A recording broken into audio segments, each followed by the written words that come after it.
Who's the photographer who takes the pictures of Spider-Man? I don't know who he is. This stuff comes in the mail. You're lying, I swear.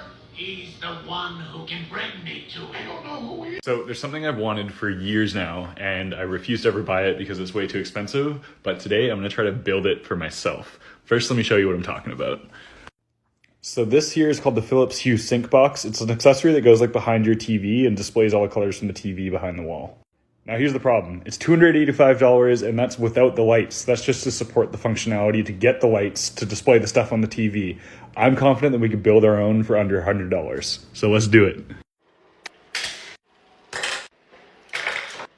So the way I'm going to try to accomplish this is take these LED strips and place them all along the back side of the TV, then find a way in software to take all the colors along the outside of the image and place that on the LED strips in the real time. Let's see if we can do that.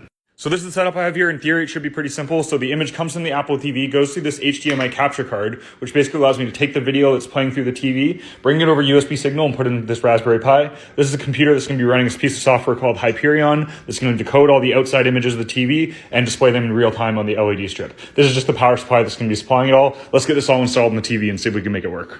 All right, we've got things set up outside of the TV here, super janky, just to test. We've got the software running on the Raspberry Pi, and we've got the light strip dynamically displaying whatever's showing up on the TV. Looks like it's all working, so let's hook it up to the back of the TV. All right, we've got the TV down. Now I've got to measure and cut and stick this LED strip all the way around the perimeter of the TV. All right, LED strips are all mounted across the back. Now we're going to find a place for the hardware.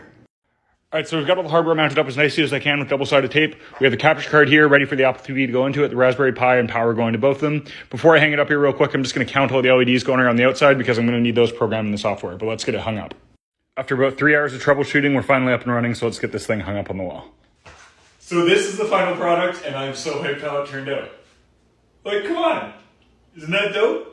So super hyped with how this thing turned out. Unfortunately, it wasn't as easy as I made it look in this video. There were many late nights of researching and troubleshooting to get this all to come together how it did, but super happy with the outcome. If you guys are interested, I will work to make more extensive tutorials on this, both on TikTok and my YouTube channel. You can check that out in my bio if you're interested. If you like these kind of videos, I make other smart home techie type videos on my channel. Give me a follow there, and let's look at some more dope footage on my cool new TV.